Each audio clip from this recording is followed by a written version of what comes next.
नमस्कार, स्वागत है आपका संसद टीवी पर। मैं हूं मनोज वर्मा और आप देख रहे हैं हमारा खास कार्यक्रम बजट विशेष।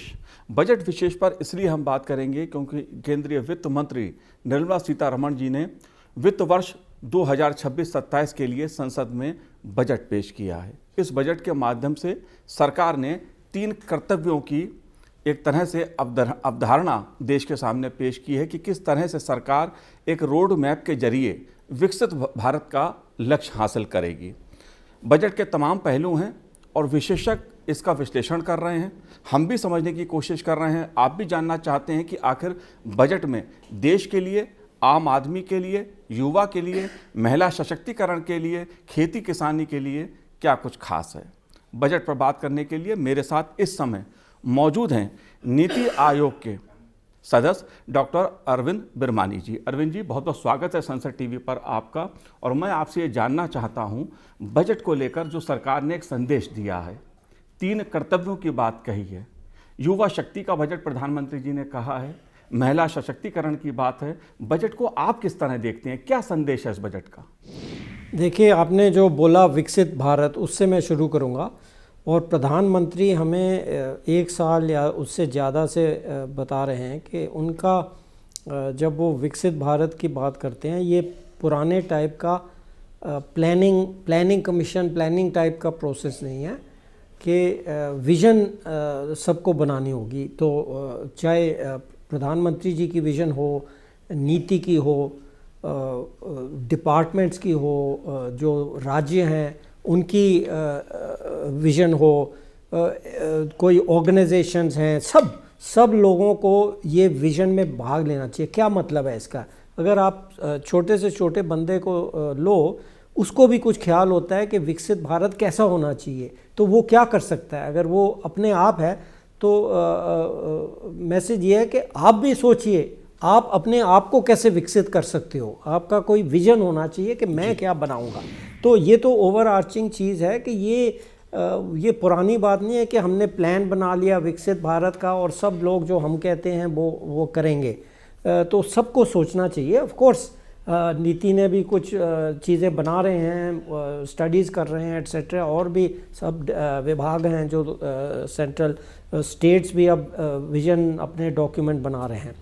तो उसको बजट तो वे कई तरीक़ों से रिफॉर्म्स में, पिछली बजट में, अब तो इस बजट में उन्होंने ये 3 चीज़ों की बात की है। इसका मतलब होता है जब बजट स्पीच होती है तो फोकस हो जाता है थोड़ा जी। तो उन्होंने जैसे आपने बताया 3 चीज़ों की बात की है। तो एक तो है प्रोडक्टिविटी, कम्पिटिटिवनेस, ग्रोथ की, उस पर हम वापस आएंगे क्योंकि और भी कई चीज़ें हैं। और दूसरा जन आकांक्षा, सबका साथ सबका विकास। तो 1-2 चीज़ें इसमें मैं बताऊंगा। सब चीज़ें रिलेटेड हैं तो मुश्किल होता है कि एक कर को सेपरेट क्या चीज़ है क्या नहीं है। पर मैं मेरी तरफ से या मेरे एज एन इकोनॉमिस्ट, अर्थशास्त्री के तौर पे, कि क्या चीज़ें मुझे नई लगती हैं और जो इंटरनेशनल, मतलब पुराने, मैं तकरीबन 20 या 30 बजट्स मैंने देखी हैं। 15 में शायद मैं अपने आप पर्सनली इन्वॉल्व हुआ हूँगा। तो मैं कहूँगा मेरी दृष्टि से 2 चीज़ें, रिफॉर्म्स की तो हम बात करेंगे, 2 चीज़ें बड़ी नई हैं जो पिछली और इस बजट में। एक तो है कि जिसको कहते हैं जॉब स्किल्स, उस पे बहुत महत्व दिया जा रहा है जी। ये बहुत इम्पॉर्टेंट है कि जैसे मैं कहता हूँ, मेरा एक छोटा सा स्लोगन है कि jobs and skills are 2 sides of same coin. मतलब लोग समझते हैं कि हमें जॉब चाहिए, वो जॉब कोई क्रिएट करेगा। मैं कहता हूँ आप स्किल करिए अपने आप को और आपको काम मिलेगा। क्या काम मिलेगा? अब जैसे अगर आप रिपेयर या मेंटेनेंस सीखते हैं, क्यों मैं बोल रहा हूँ ये, इसलिए बोल रहा हूँ कि हमारी स्टडीज़ जो अभी भी कर रहे हैं वो निकलेंगी, उसमें वो दिखाती हैं कि 19% खाली रेगुलर जॉब्स होते हैं, उसमें 58% आर सेल्फ एम्प्लॉयड जी। इनकी मैं बात कर रहा हूँ कि ज़्यादातर लोग 60% आप लीजिए, वो किसी का काम नहीं कर रहे, वो अपना काम कर रहे हैं। तो उसके लिए क्या चाहिए? उसके लिए नॉलेज चाहिए, स्किल चाहिए, इंफॉर्मेशन चाहिए। अब एग्रीकल्चर को लो, एग्रीकल्चर अगर फार्मर होता है वो सेल्फ एम्प्लॉयड है, वो किसी का काम नहीं कर रहा। जी। तो उसको क्या चाहिए? उसको चाहिए कि हम बताएं कि क्या कॉम्बिनेशन है, उसको किस तरह जो खेती कर रहा है उसको थोड़ा बहुत सॉइल टेस्टिंग करेगा तो उसकी प्रोडक्टिविटी बढ़ेगी। वैसे ही अगर आप किसी को मेंटेनेंस स्किल की बताओगे, वो अपने आप ही एंटरप्रेन्योर बन गया, वो जाके घरों में मेंटेन कर सकता है और उससे बढ़ना चाहे तो वो और भी बन के किसी कंपनी में भी काम करना इवेंचुअली कर सकता है। तो मतलब है। और दूसरी चीज़ जो मुझे महत्वपूर्ण लगती है वो है जो सर्विसेज। क्यों? सर्विसेज हमारी इकोनॉमी में तकरीबन 50-60% सर्विसेज हैं। तो सर्विसेज हम सोचते नहीं, ऑफ कोर्स मैन्युफैक्चरिंग, एग्रीकल्चर सब इम्पोर्टेंट है, उसकी पुरानी बहुत बात हुई है, तो मैं ये नहीं कह रहा कि उसमें मैं जा सकूं, आप चाहें तो, पर ये नई बात हो रही है कि सब टाइप की सर्विसेज से भी जॉब बनते हैं और जॉब अच्छे हो सकते हैं आपके पास स्किल हो तो। अब बिल्कुल साधारण सी बात बताऊं, गाइड्स, जैसे टूरिस्ट गाइड, टूरिस्ट की बात हुई है, स्पोर्ट्स की बात हुई है, मैं 2 उदाहरण देता हूं। एक टूरिस्ट को ही ले लीजिए, जो गाइड अगर उसको समझा होगा वो आपका एक्सपीरियंस डबल कर सकता है। तो वही गाइड, उसकी अगर स्किल हो, उसको पता हो कि कैसे मैंने लोगों को बताना है, कोई फॉरेनर्स आया उसको एक्सपीरियंस दे, उसकी इनकम डबल हो जाएगी या ट्रिपल हो जाएगी, क्योंकि लोग खुश होंगे तो ज़्यादा कहेंगे ये तो बड़ा अच्छा गाइड है, इसको ज़्यादा कमाना। और दूसरा लिए आप स्पोर्ट्स की हम बात करते हैं, स्पोर्ट्स यही नहीं है कि खाली ओलंपिक्स में जाना है, नेशनल स्पोर्ट्स में, वो जो ट्रेनर्स हैं, स्किल्ड ट्रेनर्स चाहिए, वो भी जॉब है, वो भी सर्विस है। ओके जी। तो स्कूलों में पीई इंस्ट्रक्टर अभी नहीं है, दुनिया में आप देखो उसको कहते हैं फिजिकल एजुकेशन इंस्ट्रक्टर्स। खाली टीचर्स वहाँ पे उनको भी टीचर का स्टेटस होता है, फिजिकल। तो नया जॉब है, क्या है वो? जॉब एग्जिस्ट नहीं करता, पर अगर आप स्किल लोग होंगे तो उनको प्लेस कर सकते हैं। तो ये 2 ऐसे कई चीज़ें हैं। लास्ट मैं बताऊंगा जो साधारण आदमी के लिए, मैंने कहा ना, इंफॉर्मेशन एंड नॉलेज। मैंने कई जगह पे गया हूँ, मैं स्किलिंग सेंटर्स में गया हूँ, मैन्युफैक्चरिंग में जाके मैंने देखा है। तो कई जगह होता है कि लोगों को पता ही नहीं होता है क्या करना है जी। तो इसीलिए ये जो प्लेटफॉर्म्स अब बना रहे हैं उसको कनेक्ट कर रहे हैं। एग्रीकल्चर, आपने फार्मर्स की बात की, तो ये क्या नाम है इसका दिया, भारत विस्तार, उसमें एआई का उपयोग। हाँ, उसमें पर इम्पॉर्टेंट चीज़ है, एक एग्रीकल्चर का, कृषि का बना हुआ है प्लेटफॉर्म, उसमें ICAR की जो बेस्ट फार्मिंग प्रैक्टिस हैं उसको जोड़ देंगे और वो AI उसको जोड़ के आपकी समझ के, आपकी प्रॉब्लम समझ के आपको वो एडवाइस देगा। AI का ये है मतलब है जी। तो इंफॉर्मेशन, नॉलेज, जो आपको पता ही नहीं था क्या करना, वो उसमें से आके आपको बताएगा कि आपका ये जो फर्टिलाइज़र ये वाला यूज़ कर रहे हो ये ज़्यादा है, इसको कम कर दो, उससे प्रॉफिट बढ़ेगा जी। आप समझ गए? सो नॉलेज, इंफॉर्मेशन, स्किल्स, एक बहुत नया एम्फेसिस आ रहा है जो पहले कभी नहीं था मेरे एक्सपीरियंस में जी। जाहिर सी बात है, AI के जरिए हमारे देश का किसान भी स्मार्ट बने, खेती भी स्मार्ट हो, स्मार्ट खेती हो और उसमें टेक्नोलॉजी का उपयोग, इस बजट में खासा फोकस रहा है। लेकिन अगर हम बात रिफॉर्म्स की करें, क्योंकि रिफॉर्म एक्सप्रेस का जिक्र प्रधानमंत्री नरेंद्र मोदी जी ने भी किया इसका उल्लेख, और निर्मला सीतारमण जी ने भी अपने बजट में किया। सरकार का रिफॉर्म्स को लेकर खासा जोर रहा है। अरविंद जी, अगर मैं आपसे समझना चाहूँ रिफॉर्म्स को लेकर, 2025 में भी हमने देखा कई महत्वपूर्ण रिफॉर्म्स हुए और 2026-27 का जो बजट है उसमें भी रिफॉर्म्स की बात की गई है, इसके क्या मायने हैं? बिल्कुल। सो रिफॉर्म्स का बहुत महत्व है। आपको शायद याद होगा कि 1991 के रिफॉर्म्स दुनिया में फेमस हो गए थे। तो मेरे हिसाब से मैं रिफॉर्म्स 80, आई थिंक 1979 से मैं रिफॉर्म में जुड़ा हुआ हूँ, तो कई रिफॉर्म देखे हैं। मेरे ख्याल से जो अब हो रहा है, प्रधानमंत्री जी ने कहा है कि जो रिफॉर्म्स की गाड़ी है वो एक्सप्रेस चल पड़ी है और एक्सेलरेट कर रही है, मतलब उसकी गति बढ़ रही है। और तो ये बहुत इम्पोर्टेंट चीज़ है कि मेरे हिसाब से जो रिफॉर्म्स अब हो रहे हैं वो they will be the best, even perhaps better reforms than the 91 के, उससे भी ज़्यादा महत्वपूर्ण होंगे। और आपको शायद याद नहीं होगा, आपका मुझे पता नहीं है, या आपके दर्शक अभी यंग होंगे, मैं तो बहुत ओल्ड हूँ, पर उससे सारा हमारा ग्रोथ रेट जो था वो उसकी गति काफ़ी बढ़ गई थी, 25%। सो उसका इफ़ेक्ट वही मैं एक्सपेक्ट करता हूँ कि अभी लोग देश में विदेश के जो मॉडलर्स ये वो कहते थे, मैंने 5 साल कई लोगों से इंटरेक्शन किया था, वो कहते थे कि जो ग्रोथ पोटेंशियल इंडियन इकोनॉमी का है वो 6% 5 है, 6.5%। तो ये जो रिफॉर्म्स अभी हुए हैं उससे एटलीस्ट 0.5%, मतलब 7% इसका ऑलरेडी इंक्रीज़ हो गया है। और जिस तरह प्रधानमंत्री जी ने कई बार बोला है ये रिफॉर्म्स चलते रहेंगे, उससे मेरा एस्टिमेट है कि हमारा ग्रोथ पोटेंशियल 0.5 और बढ़ जाएगा, मतलब 6.5% से 7.5% से जा सकता है ओवर द नेक्स्ट 5 ईयर्स, अगर ये रिफॉर्म्स चलते रहेंगे, कंटिन्यू करेंगे। और मुझे कोई डाउट नहीं है कि होगा, पर of course that is judgement, मतलब कहते हैं जिसे।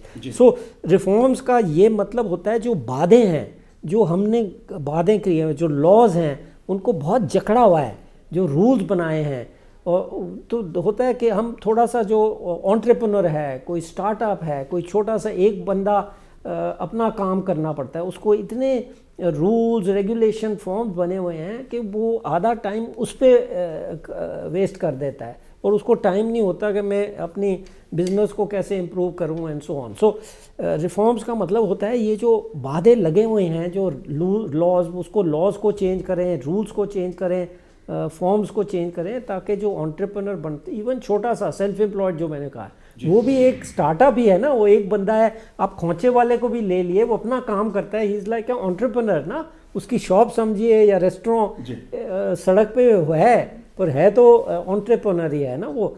तो इस टाइप का एक उदाहरण दूं बजट से, तो इनकम टैक्स लॉज तो पिछले 4-5 महीने में नया लॉ पास किया था, पर उसके रूल्स बनाने पड़ते हैं उसके कि क्या नए फॉर्म्स होंगे। तो लोग कंप्लेन करते थे आप लॉ तो चेंज कर सकते हैं, उसका कर देते हैं, पर उसका इफेक्ट नहीं पहुंचता। तो इस बजट में उन्होंने बड़ी केयरफुली किया है कि जो रूल्स हैं वो भी सिंपल हों, फॉर्म्स बने हैं, और सो ऑन। सो इसका फ़ायदा जो भी काम करता है, जिसकी अपनी बिजनेस है या जो बड़ी बिजनेस है, छोटी हैं, एमएसएमई, उस सबको फ़ायदा होगा। जी बिल्कुल, जो सुधार एक्सप्रेस चल रही है उसका सबको फ़ायदा मिले, और ऐसा प्रधानमंत्री जी का भी लक्ष्य रहा है, क्योंकि बात हम विकसित भारत की कर रहे हैं। डॉक्टर अरविंद, आपने जो जीडीपी की बात की उसका 7% के आसपास जो रहा है, अगर पिछले वर्ष की मैं बात करूं, और ये माना जा रहा है कि विकसित भारत के लक्ष्य के लिए ये ज़रूरी है कि हमारी जीडीपी की बढ़ोतरी और हो। आंकड़ों की बात की जाती है, इन आंकड़ों की दृष्टि से, और ख़ासतौर से जब हम वैश्विक अनिश्चितताओं की बात कर रहे हैं कि दुनिया में जो कुछ चल रहा है, ऐसे में आप भविष्य की अर्थव्यवस्था को कैसे देख रहे हैं?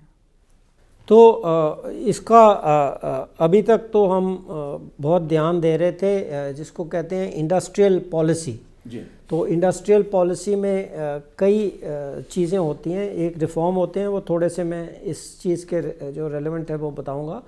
तो उसमें इंसेंटिव होते हैं, जैसे पीएलआई स्कीम चल रही है, और आपने सबने सुना होगा कि इसको मोबाइल प्रोडक्शन से कैसे बढ़ावा मिला है।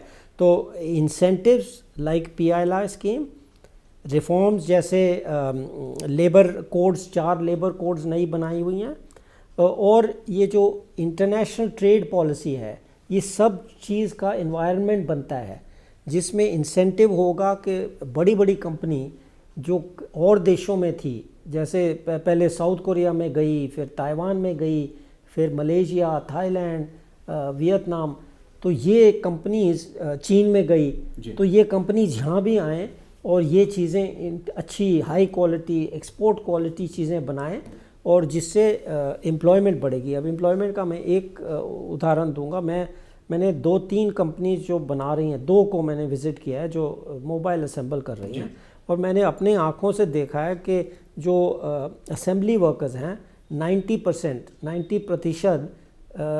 लेडीज़ थी, फीमेल लड़कियां नहीं, आप समझ लिए, औरतें लड़कियां सब मिलके। सो विमेंस एम्प्लॉयमेंट इससे बढ़ रही है, औरतों की फीमेल एम्प्लॉयमेंट या जो लड़कियों की। सो एम्प्लॉयमेंट क्रिएट होगी इन चीज़ों से, पर इनडायरेक्ट इफेक्ट भी होता है उसका, क्योंकि कई चीज़ें उनको बाहर से ख़रीदनी पड़ती हैं, कई चीज़ें कंपोनेंट आता है ये वो, तो सब मिला के उसका बहुत एम्प्लॉयमेंट जनरेशन होता है। हम सीधा देखते हैं डायरेक्ट, अब मैं गया हूँ, मैंने देखा है, और क्वालिटी उसकी इतनी अच्छी क्वालिटी, वो मैंने क्लीन रूम में देखा, वो मैं सब जगह उसको विज़िट किया, पर जो जहाँ पे असेंबली हो रही है वो इतना साफ़ है, वो कहते हैं आप बाहर से देख लीजिए, नहीं तो आपको जूता उतारना पड़ेगा, वो सारा कोट पहनना पड़ेगा, यू नो। सो एनवायरनमेंट बहुत अच्छी एनवायरनमेंट। सो हाई क्वालिटी जॉब्स, समझ लिया। हाई क्वालिटी का ये मतलब नहीं है कि सबसे ऊपर वालों को जी। मैं समझता हूँ ये पिरामिड, मेरा बॉटम ऑफ द पिरामिड है, ये मिडिल है एक्चुअली। इन टाइप की स्किल लेबर जो होती है उसको middle of the middle skills हम बोलते हैं, सेमी स्किल्ड पीपल। बट जो बल्क ऑफ पॉपुलेशन है, जो जनता है ज़्यादा, उसके लिए ये बहुत महत्वपूर्ण होता है। मैं सर, आपने जॉब्स पे खासा जोर दिया, मुझे अच्छा भी लग रहा है, क्योंकि देश में आप एक बहुत वरिष्ठ अर्थशास्त्री हैं, आपने कई बजटों को बनते देखा है, उसमें महत्वपूर्ण भूमिका निभाई है, देश की नीतियों में आपकी महत्वपूर्ण भूमिका रही है। और जाहिर सी बात है, अगर बात आप रोजगार की कर रहे हैं, एक आम आदमी भी ये उम्मीद करता है कि मुझे रोजगार कैसे मिलेगा, नौकरी कैसे मिलेगी। हालांकि आपने कहा कि सेल्फ एम्प्लॉयमेंट भी एक प्रकार का रोजगार है और उस दिशा में देश आगे बढ़ रहा है। रोजगार का जो मुद्दा है सर, उसे आप कैसे देखते हैं, क्योंकि प्रधानमंत्री जी की प्राथमिकता में यह मुद्दा रहा है। मैं एक्चुअली मैं एक पेपर पे काम कर रहा हूँ, पर थोड़ा सा मैं संक्षिप्त में बता दूंगा। तो मैं जिस तरह देखता हूँ वो है कि 3 पिरामिड्स हैं। पिरामिड्स आप समझते हैं ना, जो तो एक तो है education pyramid, primary, secondary, higher education, और उसी के हिसाब से lower skilled, semi skilled, high skilled, और सिमिलरली जॉब्स का पिरामिड है। तो मेरी दृष्टि से मेरा जो काम है, जो मैं अपना काम समझता हूँ कि मुझे सारों की देखना पड़ता है। ये नहीं है कि मैं खाली ऊपर वालों को देखूँ। कई लोगों का जॉब है जो हायर एजुकेशन करते हैं या आईटी में है, वो खाली ऊपर का देखते हैं। मेरा जॉब है मैं सारों को देखूँ। तो वो होता है कि उसको कनेक्शन करना है। तो 2 चीज़ें होती हैं। एक तो जो हम बहुत एक्सेसिव फोकस क्रेडेंशियल्स पे देते हैं, पीस ऑफ पेपर, कि भाई साहब मैंने 10वीं पास कर ली है, या मुझे 12वीं पास है, या मुझे बीए का सर्टिफिकेट। जो मुझे दिख रहा है, जो मैं देख रहा हूँ मेरे स्टडी में, कि लर्निंग नहीं हो रही उसके हिसाब से। अब देखिए, आप प्राइमरी स्कूल लीजिए, प्राइमरी ख़त्म कर लिया है, पर वो बच्चे 50% बच्चे वो बेसिक पढ़ भी नहीं सकते। उनको पास हो गए हैं, कागज़ मिल गया है, लर्निंग नहीं हो रही। ओके, सो अब एक्सेस, हमें बहुत एम्फोसिस था कि भाई स्कूल भर जाना चाहिए, सबको स्कूल में पर अब हमें दृष्टि दूसरी तरफ डालनी पड़ेगी। और एनईपी कोशिश करता है, एनईपी में ये सारा कुछ लिखा हुआ है कि लर्निंग क्या हो रही है, आप सीखे क्या हो। कुछ पढ़ना भी सीखो, नहीं तो कोई फ़ायदा नहीं है। आप पढ़ भी नहीं सकते तो अगली क्लास में जाके क्या आपको समझ आएगा जी। ओके, तो वो तो एक है कि क्वालिटी ऑफ लर्निंग पे मैं ध्यान दे रहा हूँ। दूसरा है जॉब्स। अगर ये लर्निंग 50% वो पढ़ तो सकते ही नहीं है, और तो उनके लिए स्किलिंग करना पड़ेगा। ओके, जॉब स्किल देनी पड़ेंगी। वो हम समझते हैं अपने आप सीख जाएंगे, नहीं, उसका कुछ करना पड़ेगा। एनजीओज़ को इन्वॉल्व करना पड़ेगा, प्राइवेट कंपनीज़ को। तो मैंने कई लोगों से, एनजीओज़ जाके डिस्कशन की है कंपनीज से। तो दूसरी चीज़ ये सोच रहे हैं कि कैसे वो स्किलिंग सिस्टम को एजुकेशन से जोड़ें, और तभी आप कुछ कर सकोगे, तभी आपको जॉब मिलेगा, हैं। और दोनों और तीनों साइड पे, जैसे मैंने कहा, हाई लेवल जो एक्चुअल जॉब्स हैं, जो सेल्फ एम्प्लॉयड हैं, मिडिल स्किल्स, और इवन कैजुअल लेबर। एक बड़ा अच्छा उदाहरण प्रधानमंत्री जी ने एक मीटिंग पे दिया है, मैं आपको बताऊं। वो कहते हैं आप अपने घर में ही देखिए, अगर आपका ऑर्डिनरी सा बंदा है, उसको आप स्किल कर दोगे तो क्वालिटी इतनी बढ़ जाएगी, आप ही फील करोगे। आप ट्राई करिए, आप कोई पकड़ के सड़क से लेते हो वर्सेस जो किसी को उसको स्किल आती है कि कैसे सफाई करनी है, कैसे बेड को बनाना है, कैसे खाना बनाना है, तो स्किल से क्वालिटी बढ़ती है, सेटिस्फैक्शन बढ़ती है और वेजेस भी बढ़ेंगे जी। जिस बंदे को ड्राइवर ले लो, अगर जो ड्राइवर है वो उसको पता ही नहीं है कि कहाँ जाना है, किस सड़क से जाना है, और कोई ड्राइवर है वो जैसे करता है अपना, वो अपने आप निकाल के अपने आप आपको ले जाता है 30 मिनट में, उसको ज़्यादा वेज नहीं मिलेगा? बिल्कुल मिलेगा जी।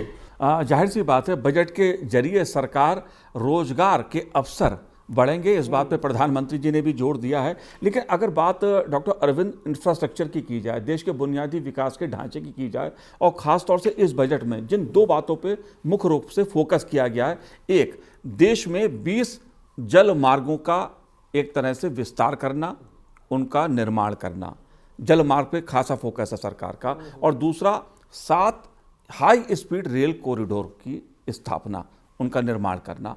ये इंफ्रास्ट्रक्चर को जो गति से जोड़ा जा रहा है, हमने देखा सड़कों का निर्माण तेजी से देश में हुआ है, इसको आप कैसे देख रहे हैं? बिल्कुल। इंफ्रास्ट्रक्चर में दो एस्पेक्ट हैं। एक तो प्रधानमंत्री जी ने बड़ा स्ट्रेस शुरू से ही दिया है, वो तो आपको पता है, गति शक्ति, और उसमें सारा कनेक्ट हो रहा है। तो एक तो वो जनरल चल रहा है, चाहे रेलवे हो, high speed corridors, freight corridors, highways, quadrilateral highways, ये वो, तो एक तो वो है। पर दूसरा आई थिंक अगेन मेरे दृष्टि से जो नई चीज़ है वो है वाटरवेज, जो आपने मेंशन, जल वाले। क्यों? क्योंकि वो सबसे चीपेस्ट मेथड है ट्रांसपोर्ट का। हमारे इतने सारे रिवर्स हैं और जिसका हमने पूरी तरह इस्तेमाल नहीं किया। आई थिंक आपने बिल्कुल अच्छा पकड़ा है कि इकोनॉमिक्स की तौर से मुझे वो सबसे ज़्यादा इफ़ेक्टिव लगता है। उस कॉस्ट इफ़ेक्टिव भी है, एफिशिएंट भी होगा, और आपकी लॉजिस्टिक कॉस्ट बेटर होंगी, और उसका सबको अगेन फ़ायदा होगा। इंफ्रास्ट्रक्चर, आपको याद है, मैं लोगों को रिमाइंड करूंगा कि जो आपने पहला क्वेश्चन पूछा था, उसके तौर पे जो हम इस बजट में ज़्यादा बात नहीं हुई है, पर हम भूल नहीं सकते सारे जो एयरपोर्ट्स बने हैं, और हाईवेज देखो आप, लोग इतना ट्रैवल कर रहे हैं, रेल की क्वालिटी, स्टेशंस की क्वालिटी बढ़ रही है, वो सब हम भूल जाते हैं एक बारी जब आ जाए। और जो वेलफेयर मेजर्स जिसको कहते हैं, सब 100% कवरेज पे हम जा रहे हैं। कहीं तो हो गया है, चाहे LPG हो, चाहे घर हो, पानी हो, टॉयलेट्स, ये वो सब चीज़ें, इलेक्ट्रिसिटी कनेक्शन, गैस कनेक्शन, तो ये सब 10-12 साल में हुए हैं। तो उसको हमें भूलना नहीं चाहिए, क्योंकि हमें एक बार ही मिल जाता है तो हम कहते हैं ये तो हो गया, अब और दीजिए। पर स्वच्छता की आपने पहले बात की थी, तो अगेन ऑल दिस ये चीज़ें हो रही हैं। वो सारी चीज़ें अब दोहराई तो नहीं जाएंगी। बजट में जो गैप्स रह जाते हैं, जो कमियां रह जाती हैं, उस पर ही ध्यान दिया जाता है। तो एक आप स्वच्छता की ऑक्सिलरी यहाँ पे बात हुई है, AHP, auxiliary health personnel, okay, तो उससे स्किल्स भी मिलती हैं, जॉब भी मिलती हैं, और उसका फ़ायदा भी होगा लोगों को। तो इस तरह जो बीच में गैप्स नज़र आ रहे हैं, जैसे सुएज ट्रीटमेंट का अब करना होगा, वो किसी टाइम पे वो गैप है राज्यों में, तो वो भी भरना होगा। तो क्योंकि इतनी हिस्ट्री है, हम नई चीज़ नहीं स्टार्ट कर रहे, अब देखना होगा कहाँ कहाँ ज़्यादा ज़रूरत है, कहाँ पे ज़्यादा फ़ायदा होगा, कहाँ पे तो फोकस को ग्रेजुअली चेंज करना होगा। That is what is happening in budget. Doctor Arvind, आखिरी सवाल मेरा आपसे ये है, क्योंकि बजट आ गया 26-27 का, भी पहले भी बजट आते रहे हैं, लेकिन बात अगर देश के विकास की हम करते हैं तो जाहिर तौर पर विकसित भारत का एक लक्ष्य, और विकसित भारत का लक्ष्य हासिल पूरी टीम इंडिया करेगी, जैसा प्रधानमंत्री नरेंद्र मोदी जी ने अलग अलग मंचों से कहा है। केंद्र सरकार नीतियां बनाती है और उसका क्रियान्वयन राज्यों में किया जाता है। राज्यों की भूमिका को आप कैसे देखते हैं जब हम बात विकसित भारत की करते हैं, एक मजबूत अर्थव्यवस्था की करते हैं? बिल्कुल बिल्कुल, बहुत अच्छा क्वेश्चन है आपका। तो पिछले कई सालों से 2-3 या ज़्यादा सालों से ये विषय आ रहा है कि आप सेंट्रल गवर्नमेंट के तो रिफॉर्म्स कर रहे हैं, प्रोसेस कर रहे हैं, तो राज्यों में क्या होगा, क्योंकि अल्टीमेटली जो जॉब्स हैं, जो इंडस्ट्री है, चाहे एग्रीकल्चर है, सर्विसेज, वो ग्राउंड पे ही होते हैं ना, यहाँ थोड़ी होते हैं, राइट। तो जो इन्वायरमेंट है, जो उनका तरीका है, वो उसको भी बदलना पड़ेगा। जैसे हम ease of living, ease of doing business, तो एक्चुअल ईज़ तो वहाँ नीचे करनी पड़ेगी ना, जहाँ पे ग्राउंड पे, जहाँ पे उनको गवर्नमेंट से डील करना पड़ता है। तो ये बहुत इम्पॉर्टेंट है। तो इस पे काफ़ी ध्यान हमने पिछले 2-3 साल से दिया है कि कैसे लेके जाएं, पर लग रहा है कि अब सारे देश में थोड़ा उत्साह आ रहा है। कई स्टेट्स तो पहले से ही कर रही थी जी। अब जैसे आपने देखा है अपने आंध्र प्रदेश के नए चीफ मिनिस्टर बहुत इंथुजियास्टिक हैं अपने आप, पर और भी जो राज्य हैं उनको भी थोड़ा थोड़ा आ रहा है। हम कोशिश कर रहे हैं, हम जैसे इंडस्ट्री और इंफ्रास्ट्रक्चर का इंडेक्स बना रहे हैं यहाँ पे, ताकि राज्य देख सकें भाई क्या उनकी कमियां हैं, कहाँ उनकी स्ट्रेंथ है, कहाँ पे इम्प्रूवमेंट करना है। तो ऐसे एक बड़ी लिस्ट बनाई गई थी, नंबर मुझे भूल गया है, जिसमें तकरीबन 300 या 400 आइटम थे और ये वो जी। तो अब कुछ वो इंफॉर्मेशन आ रही है, अभी शुरू हुआ है कि तकरीबन 3/4 समझिए 75% वो चीज़ें स्टेट्स ने ऑलरेडी कर दी हैं। मतलब उसका अपटेक या आपको कहे थोड़ा वो इंथ्यूजियाज्म बिल्ड हो रहा है। ये विकसित भारत के वो भी सोच रहे हैं कि विकसित हमें बनना है, तो ये जो रिफॉर्म्स हैं, जो चीज़ें हमारे भी गैप्स हैं, उसको भरें तो हमारा राज्य भी आगे बढ़ेगा। तो ये आस्ते आस्ते उत्सव आ रहा है उसमें लोगों में। सो आई एम सरप्राइज। मैं कहता हूँ, मैं 5 साल पहले अगर मुझे पूछते कि ये होगा, मैं कहता ये तो बहुत मुश्किल है, पता नहीं 10 साल लगेंगे, 15 साल लगेंगे, कितने लगेंगे। But it is very encouraging, जिस तरह कहते हैं कि states are actually beginning to do. और मैंने कई बड़े अच्छे एग्जाम्पल देखे हैं कि एक डिस्ट्रिक्ट महाराष्ट्र की जहाँ पे ग्राउंड पे बड़ा अच्छा काम किया है। सो पॉइंट इज़, ये उदाहरण है, पर ये एंथुजियाज्म विकसित राज्य की आ रही है। और वेरी इंपॉर्टेंट चीज़ वो तो है ही, जैसे आदरणीय प्रधानमंत्री जी कहते हैं कि विकसित राज्य से ही विकसित भारत बनेगा।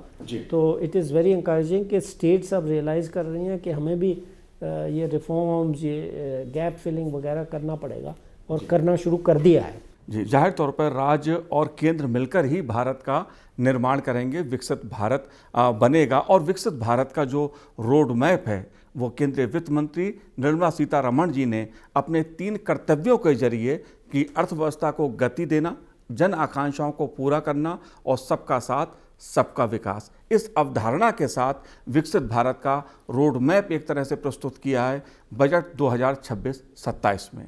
डॉक्टर अरविंद जी, आपने हमसे बात की, बहुत बहुत शुक्रिया, बहुत बहुत धन्यवाद संसद टीवी से बात करने के लिए। तो आज इस कार्यक्रम में इतना ही, मुझे दीजिए आज्ञा, नमस्कार।